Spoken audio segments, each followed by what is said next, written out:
thank you, colleagues. I should say that this is very much a work in progress. So I would, value your comments, however critical they are, just to kind of fine tune my thinking on this. So I'll be making two key arguments. Sorry, I did put this picture up here about Adam Smith and Marxism. This is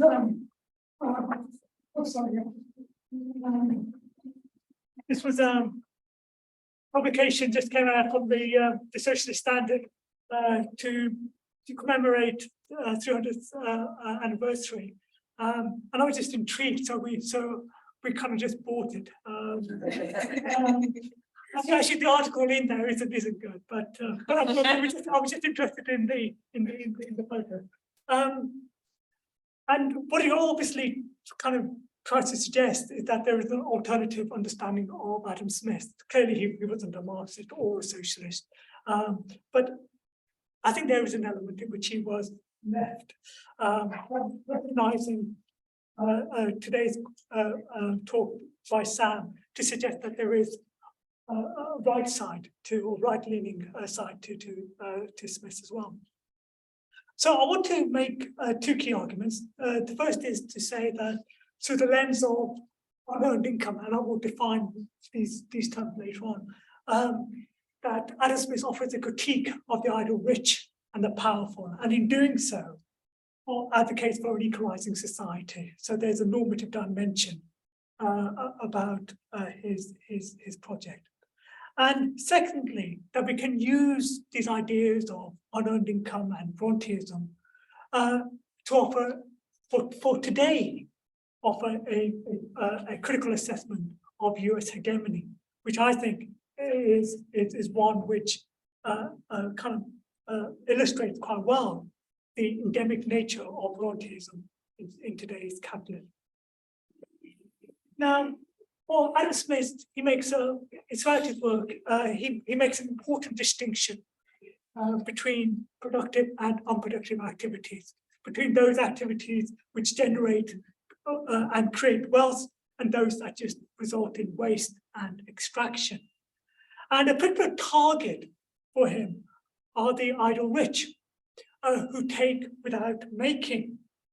And in this quote, which is well known, he says, as soon as the land of any country has become private property, the landlords, like all other men, love to reap where they have never sowed and demand rent even for his natural produce.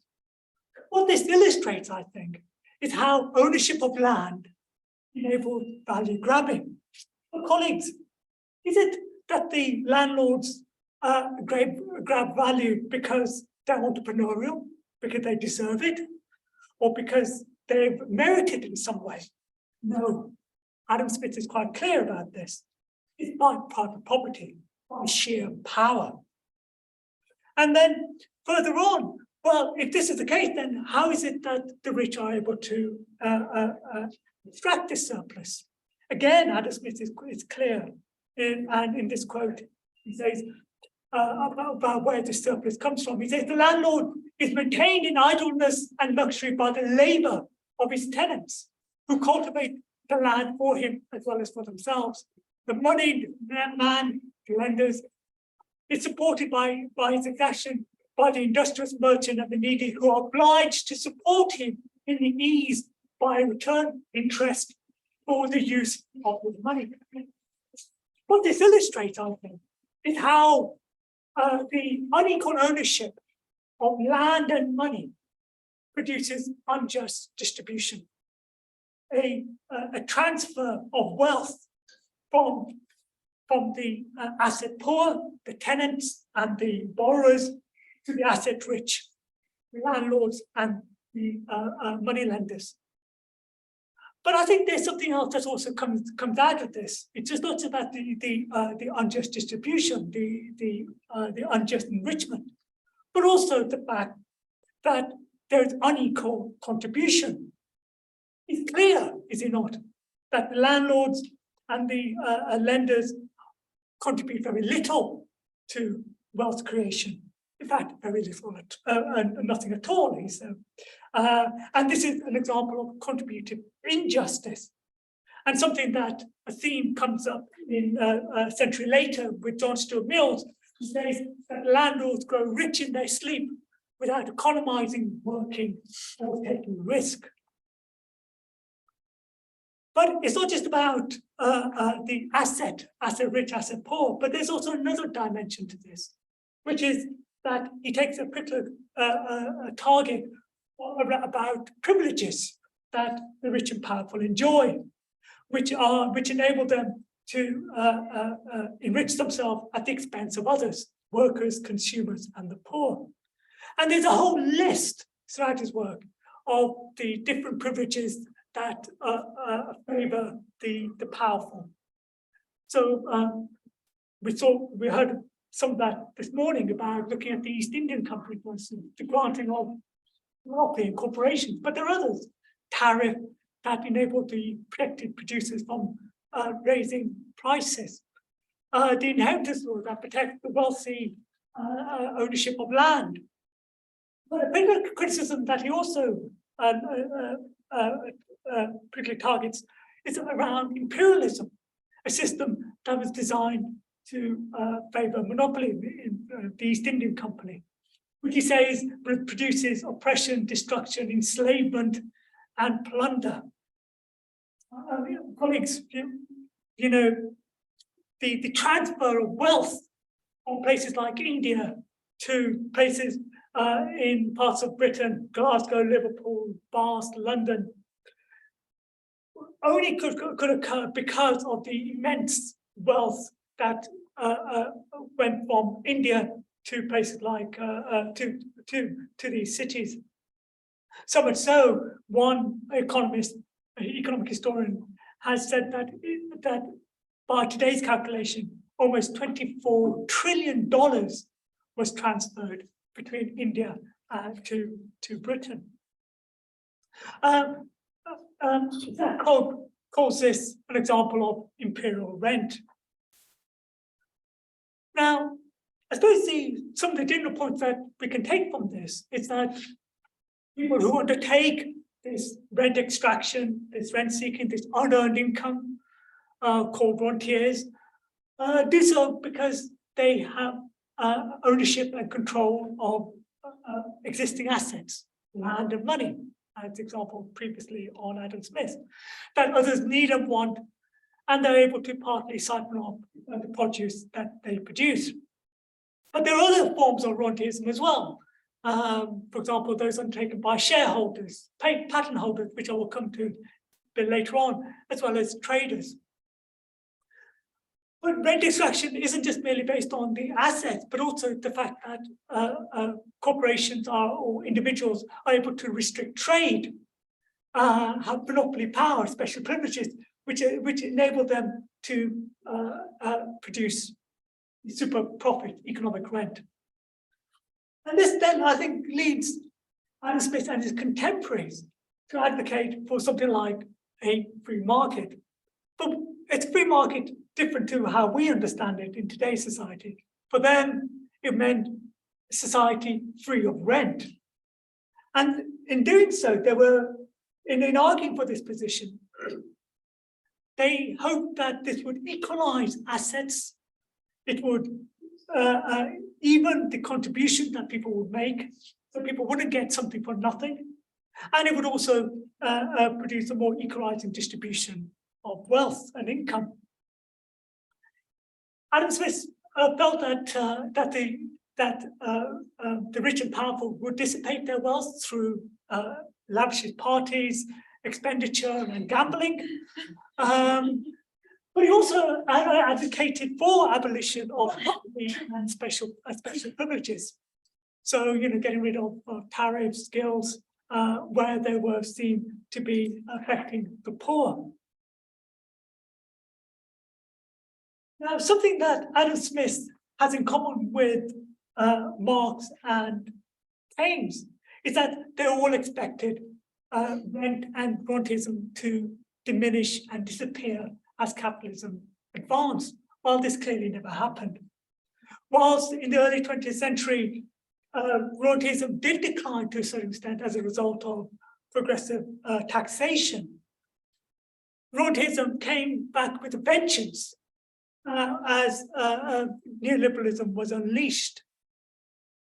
A neoliberalism that celebrated, promoted, and expanded many sources of rent in areas of finance, real estate, intellectual property, utilities, telecommunication, digital platform as a result of deregulation, privatization, and desupervision. What we also see, which is different from the rentierism of Adam Smith's day, is that we have different kinds of rentiers. These are corporate rentiers who are very professional and systematic in how they seek to extract rent. And furthermore, they have dominant economic power in their sectors. And we can think about the big banks, the tech giants, big pharma, the global brands, large energy, oil and gas companies, etc. And I think there's another dimension to this. It's the overwhelming power of the state and international organization that seek to create, legitimize, facilitate rent, and doing so, normalize it in ways that has now become almost something that's become something that's not even questioned anymore. We just accept it. In fact, now we don't even talk about unearned income. In many cases, we should talk about passive income as a euphemism. And we just accept that this is what we do. It's part of the order of our day. Now, what I want to do is go on to the second part, which is to say, well, how can we use some of these ideas to offer criticism or critical assessment of the nature of the US economy and society? Because I think it's often, whilst we talk about production or the productive capacity of the United States as its growth and its hegemonic power, I think it would be equally true to say it's the rentierism that also underpins it or helps to reflect its hegemonic power, as well as also to sustain it. So we know, colleagues, that banks and oil and gas corporations generate significant rent by controlling financial assets and natural resources. That's almost taken for given. But what's sometimes not acknowledged is how the US corporate strategy has shifted towards capturing rent and monopoly profit through the control of intellectual property rights. Think about patents on technologies, branded goods, franchises that are used to create legal barriers and control global commodity chains. Think of Apple, Nike, where at the top of the tree are the patent holders, the intellectual property rights holders, where they overwhelmingly grab the value. But where's the value being produced? Well, in the global south, Vietnam, China, India, that through labor produce the value, but invariably then is captured along this chain by the property right holders.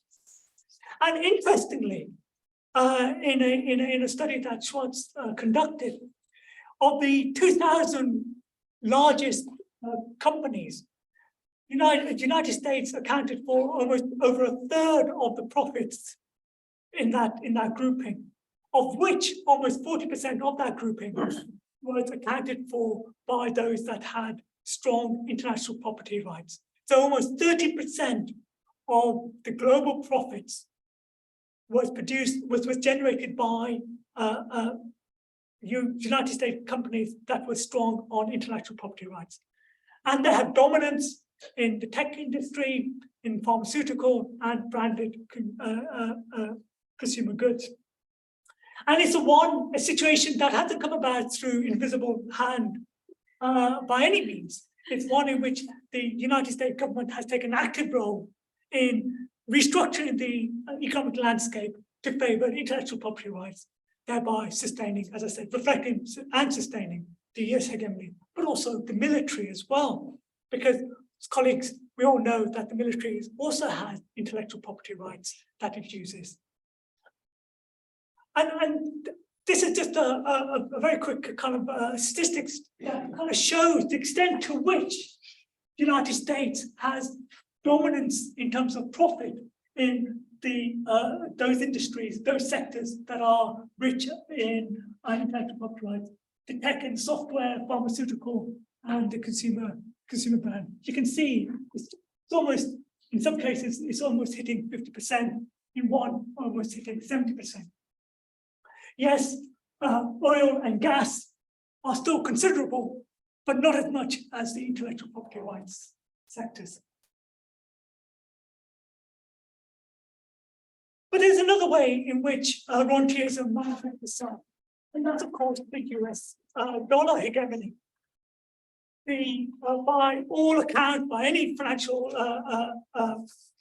measurement, the US dollar is the dominant world currency.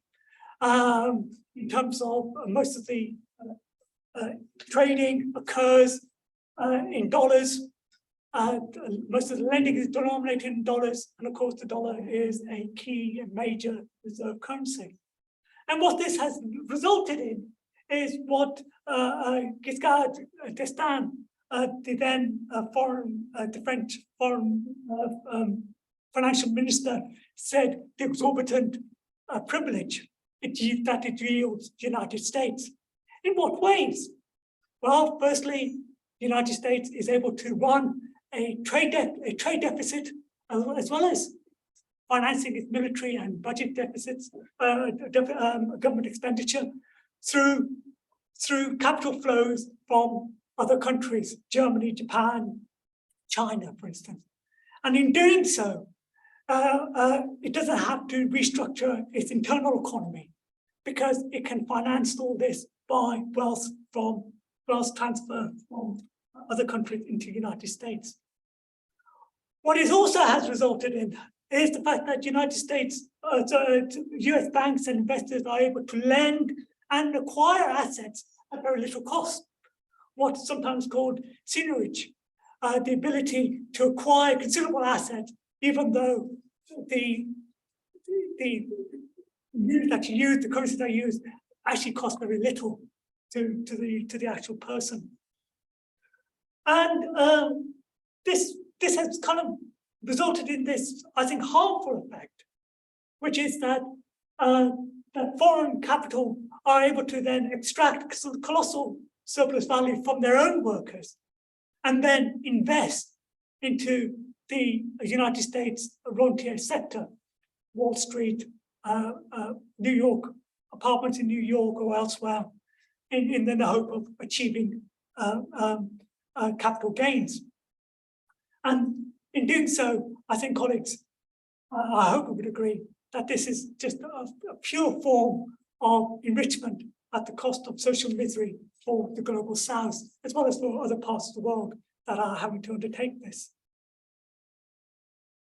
Again, I have some statistics on that, but it kind of just shows the extent to which the dollar lending is denominated in dollars. And then just finally, if I can end on this, we know that the wealthy US investors concentrate their wealth overseas, and they concentrate them in what's sometimes called safe risks abroad, in largely rent extractive sectors, oil and gas, telecommunication, pharmaceuticals, and banking, that generate considerable rent. Moreover, there's concentration of wealth in offshore financial centers. Now, why is this allowed to happen? Partly because of progressive taxation at home enables the rich and powerful to invest overseas, and with the aim of just getting rent, of course. But this has a particularly worrying and damaging set of consequences, because the US rentiers seek to influence foreign policy in favor of imperialism. This is the kind of argument that John Hobson was making when he was talking about the British imperialism. Of course, in our time, we can think about the Iraq War as a classic case of how our country was plundered for its resources. But there are others, of course. There's the accord signed in 1973 with America and Saudi Arabia, which allowed for oil to be priced in dollars, with the Saudi Arabia promising to recycle the petrodollars into Wall Street in exchange for US military protection. We can think of more recent examples, of course, around the Germany Nord Stream, in which the United States was quite forceful in saying that Europe should not depend on Russian gas. Well, then who should it then depend on? Well, clearly someone wanted to do value grabbing, and I think there was a clear intention that the Americans would replace the Russian suppliers. Huawei, another case of conflict over technology, and who would then, of course, then have the rent from that intellectual property rights. So, colleagues, what I'm suggesting here is that there is value grabbing done by all sides in the geopolitical space, whether it be China, Russia, and the United States. But in one which I would say the United States is winning and is doing quite well. But it does so at considerable threat to, I think, to our humanity and planet, insofar as the constant predatory drilling that takes place for the fossil fuels does so at the risk of climate change, but also the potential that it could lead to a catastrophic war with China or Russia. And that's where I will end.